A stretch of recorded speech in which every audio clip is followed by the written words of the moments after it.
Jadi karyawan itu berdiri di depan lift tanpa kepala.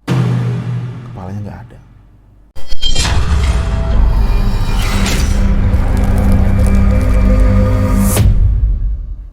Hai, balik lagi di Bristory Channel. Channel YouTube yang akan membahas banyak cerita-cerita dunia lain. Dan juga gue akan mengangkat fenomena-fenomena yang sedang hangat dibicarakan masyarakat. Jadi, tetap di sini. Tapi, jangan pernah nonton atau dengar sendirian. Karena mereka seringkali nggak hanya sekedar hadir dalam cerita. Di episode kali ini, gue masih akan coba mempromosikan buku gue yang paling baru terbit. Yang diterbitkan oleh penerbit Andam, judulnya Selepas Jam Kerja. Di buku ini, gue tuangkan cerita-cerita pendek pengalaman yang dialami lo gue sendiri, teman-teman, keluarga yang pernah mengalami kejadian seram di tempat kerja, entah itu kantor, pabrik, pertokoan, mall, segala macam. Pokoknya semua cerita seram, pengalaman seram yang terjadi di dunia kerja, semuanya gue tuangkan di buku ini, Selepas Jam Kerja. Buku ini udah bisa dipesan, udah bisa dibeli di marketplace, dan kalau di linknya, nanti linknya gue taruh di bio, ada di situ linknya, teman-teman bisa klik di situ. Jadi, dan harganya juga nggak terlalu mahal, dan sekarang masih masa promosi, jadi ada diskon menarik, dan kalau nggak salah masih ada bonusnya, gantungan kunci, dan satu lagi apa gue nggak tahu, lupa, entah kaos entah apa, pokoknya ada bonus lain gitu. Dan malam ini, episode kali ini juga gue akan coba menceritakan satu cerita yang ada di buku ini. Satu cerita yang terjadi di perkantoran Jakarta. Ada salah satu menara tinggi, gedung tinggi di Jakarta yang ada salah satu teman followers kerja di situ. Dia menceritakan dia punya pengalaman yang cukup menyeramkan. Begini ceritanya. Salah satu bab di buku ini adalah menceritakan tentang pengalaman dari salah satu teman follower, namanya Yono. Yono ini awalnya dia DM tuh di Twitter, "Mas Bri, saya mau cerita dong," kata gitu. "Cerita apa?" "Iya, punya pengalaman di tempat kerja." "Emang kerjanya di mana?" Nah, ini yang menarik. Ternyata tempat kerja Mas Yono ini waktu itu tahun 2019 kalau nggak salah, gua pernah kerja di gedung itu juga. Sebut aja ya, di Jalan Sudirman. Gua pernah kerja di situ, nggak lama, paling 6 bulan atau berapa bulan. Karena itulah akhirnya, satu, gue tertarik, dua, ya kami bisa tukar cerita karena sama-sama di situ.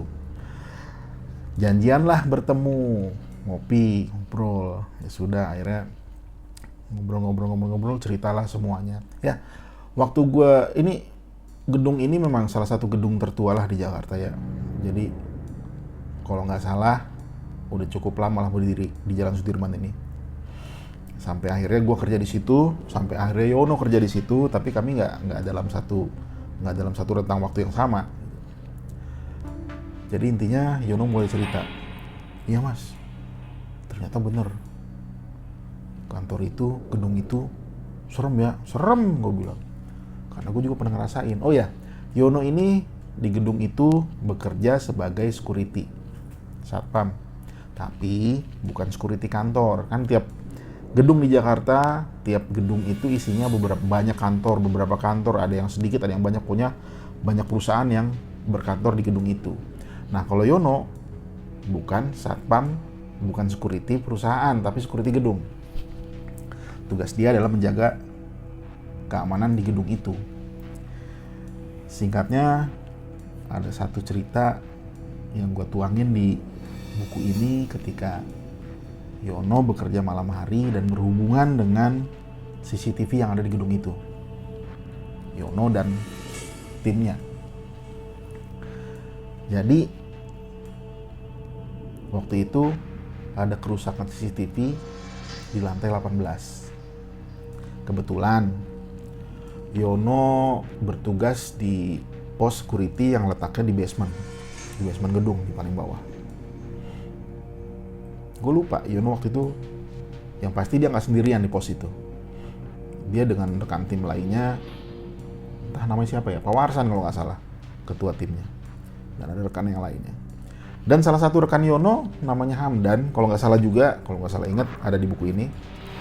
Namanya Hamdan, dan Hamdan ini bertugas untuk patroli keliling gedung, sedang kena tugas patroli keliling gedung, sementara Yono dan teman-temannya jaga di pos satpam di bawah.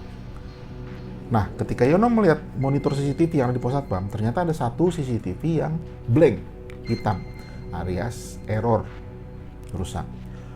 Nah, Yono ngasih tahu dong ke temannya Hamdan, "Dan, tolong cek dong CCTV lantai 18," kata Yono. Emang kenapa Yon? Di sini nggak ke monitor soalnya, katanya blank aja rusak, bisa cek nggak? Itu malam ya, jadi kejadiannya malam, sekitar jam 1 atau jam 2 gitu. Malam dan benar-benar selepas jam kerja, nggak mungkin ada orang kerja di jam 1 malam kan, kosong gedung. Dapat dipastikan gedung dalam keadaan kosong, kecuali security. Hamdan bilang, "Oke Yon, gue ke TKP." Berangkatlah Hamdan ke lantai 18. Oh ya, flashback dulu. Karena gue pernah kerja di gedung itu, jadi gue masih tahu letak pos satpam di mana, letak lobi di mana, musola di mana. Pokoknya gue masih hafal lah kalau nggak ada perubahan. Ada perubahan paling sedikit-sedikit. Gitu. Jadi gue masih hafal. Jadi ketika Yono cerita, itu masih relate sama gue. Gue masih hafal tempat-tempatnya. Oke, balik lagi. Nah, Hamdan mulailah menuju lantai 18 tadi yang Yono bilang monitornya rusak. Gerak-gerik Hamdan dari lantai di lift, dari lobi, dari lantai 2, 3, 4 itu bisa termonitor oleh Yono dan teman-temannya di pos security. Bisa dimonitor.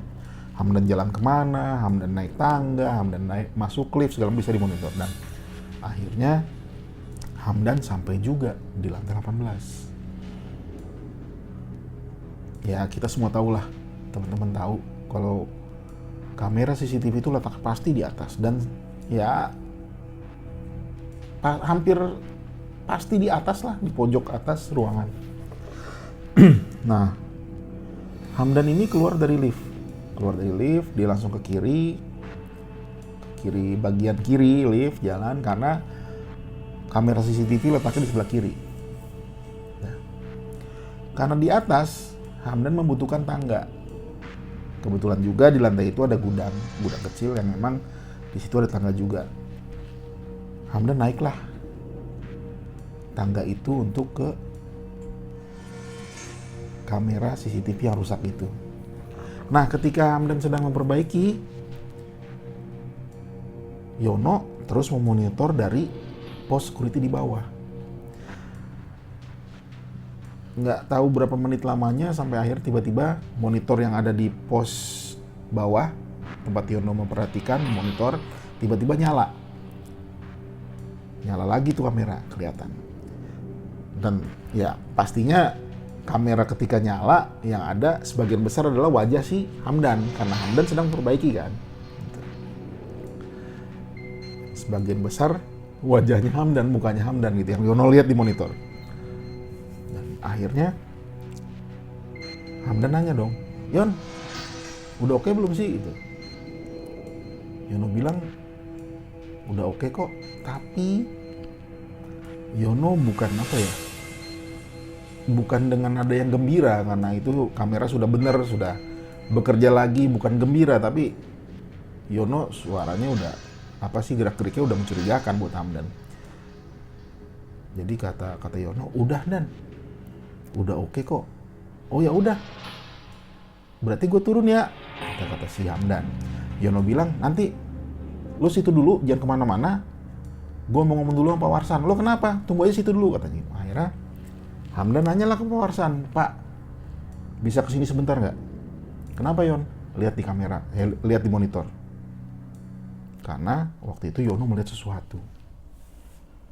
Yang Yono lihat bukan hanya mukanya Hamdan, bukan hanya wajahnya Hamdan, tapi ada sesuatu yang membuat Yono merinding, ketakutan.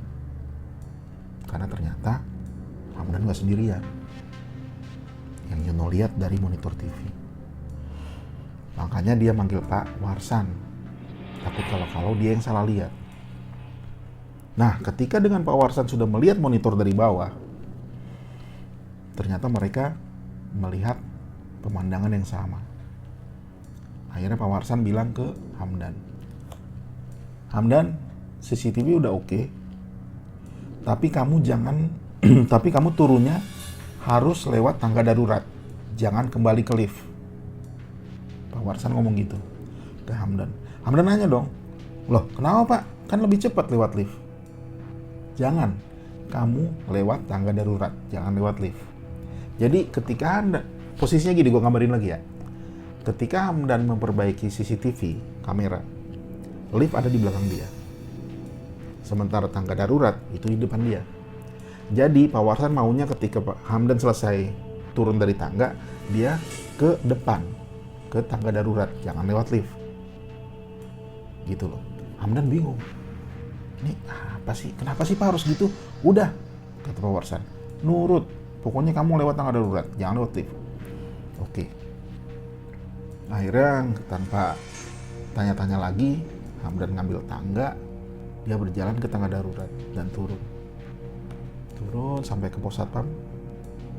Dia nanya dong, penasaran. Kenapa sih Pak saya sampai harus ke tangga darurat? Nggak boleh lewat lift. Ternyata Yono dan Pak Warsan itu di monitor TV melihat sesuatu yang sangat menakutkan. Yaitu tadi gue bilang, ternyata Hamdan nggak sendirian. Dari CCTV terlihat kalau di belakang Hamdan itu ada sosok yang sedang berdiri di depan lift. Makanya Pak Warsan bilang jangan lewat lift, tapi lewat tangga darurat. Sosok seram itu berdiri di depan lift, di belakang Hamdan. Merinding gue kalau ngeliat. Jadi dapat dipastikan kantor itu kosong, nggak ada karyawan karena jam 1:30 malam.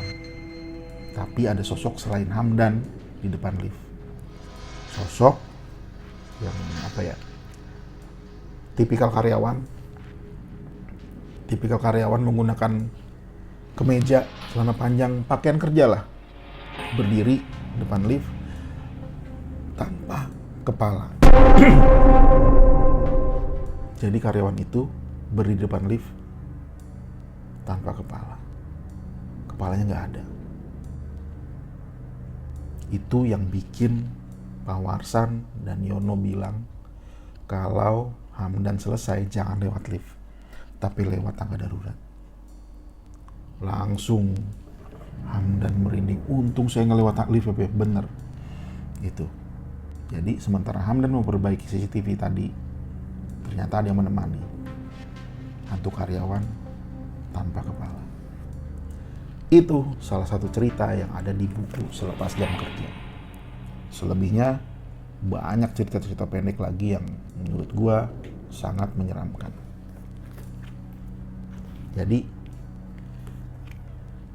silakan beli, walaupun nanti akan ada di toko buku di seluruh Indonesia, tapi mulai sekarang bisa dibeli di marketplace. Linknya nanti bisa lihat di bio. Terima kasih sudah nonton, terima kasih masih setia sama Bristory, terima kasih masih mau baca cerita gue, terima kasih jadi teman Bristory sejak lama. Sampai jumpa lagi, salam.